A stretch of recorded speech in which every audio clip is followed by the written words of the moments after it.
कैसे हैं आप सब। उम्मीद करती हूँ आप सभी स्वस्थ होंगे, प्रसन्न होंगे। मुझे थोड़ी सर्दी हो गई है।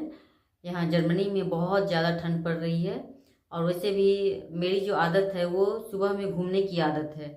तो अर्ली मॉर्निंग में जब घूमने जाती हूँ तो उस समय में तो बहुत ही ज़्यादा ठंड रहती है, जिसके कारण मुझे भी थोड़ी सर्दी हो गई है।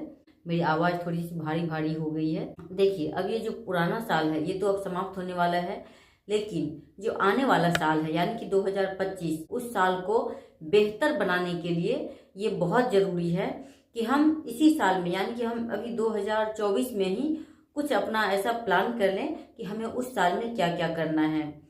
अगर आप ज़्यादा नहीं कर सकते हैं, वैसे मैं ज़्यादा करने के लिए कह भी नहीं रही हूँ कि आप बहुत सारी चीज़ सोच लीजिए कि मुझे ये करना और होता लास्ट में कुछ भी नहीं, ऐसा नहीं करना है। कुछ भी आप एक दो चीज तीन चीज इतना तो सोच सकते हैं। अगर कोई चीज ज्यादा समय लेता है या फिर काफी लंबे समय में सीखा जा सकता है तो कोई एक चीज भी आप सोच सकते हैं करने का। तो कुछ न कुछ आप नए साल में जरूर सीखिए, ये बहुत जरूरी है। जब आप कोई चीज सीखते हैं, उसमें निपुण हो जाते हैं, तो इससे वो हुनर आपको आ जाता है और उसके बाद आपका जो ब्रेन है वो भी बहुत ही ज़्यादा क्रिएटिव होने लगता है। तो इसीलिए मैं कहूँगी कि आप भी कुछ ना कुछ सीखिए जरूर नए साल में। अगर आपने प्लान नहीं किया है तो अभी से प्लान कर लीजिए कि आपको क्या सीखना है, क्या करना है। दूसरा जो मैं बताने जा रही हूँ वो भी बहुत ही महत्वपूर्ण है कि आपसे जो कुछ भी गलतियां हुई हैं या फिर आप जो कुछ नहीं कर पाए हैं, उन चीज़ों को आप इसी साल में छोड़ दीजिए, इसको आगे लेकर मत जाइए। नए साल में आप अपने जीवन की शुरुआत को नए तरीके से कीजिए। कभी भी ऐसा नहीं होता है कि अब बहुत देर हो चुकी है, अब कुछ नहीं किया जा सकता है। जब से आपकी इच्छा जाग जाती है, कुछ करने की चाहत आपके भीतर आ जाती है, तभी से आप नया कुछ कर लेते हैं और अपने जीवन को परिवर्तित कर लेते हैं। तो इसीलिए मैं तो कहूँगी कि देखिए, आप कुछ करें या ना करें, लेकिन हर दिन आप कम से कम आधा घंटा एक्सरसाइज जरूर कीजिए, क्योंकि ये आपके स्वास्थ्य के लिए बहुत ज़रूरी है। अगर शरीर स्वस्थ नहीं है, माइंड स्वस्थ नहीं है, तो फिर आप कुछ भी नहीं कर सकते हैं।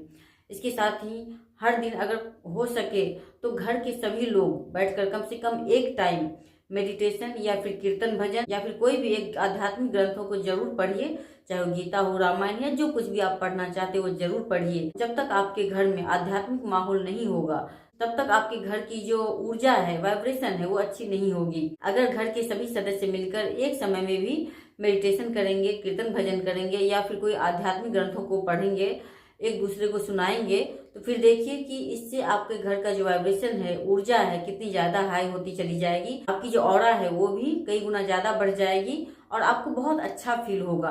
आप करके तो देखिए। और इसके साथ अगर आप कर सकते हैं तो ये भी कर सकते हैं कि कुछ चीजों को, जैसे कि खाने में कुछ चीजों को आप जो पहले खाते थे कुछ छोड़ सकते हैं, कुछ नए चीजों को ऐड कर सकते हैं। यही सब छोटी छोटी चीजों को अपनाकर आपका जो जीवन है वो बहुत ही सुंदर हो जाएगा, व्यवस्थित हो जाएगा और आप जो करना चाहेंगे वो सब करते चले जाएंगे। धन्यवाद।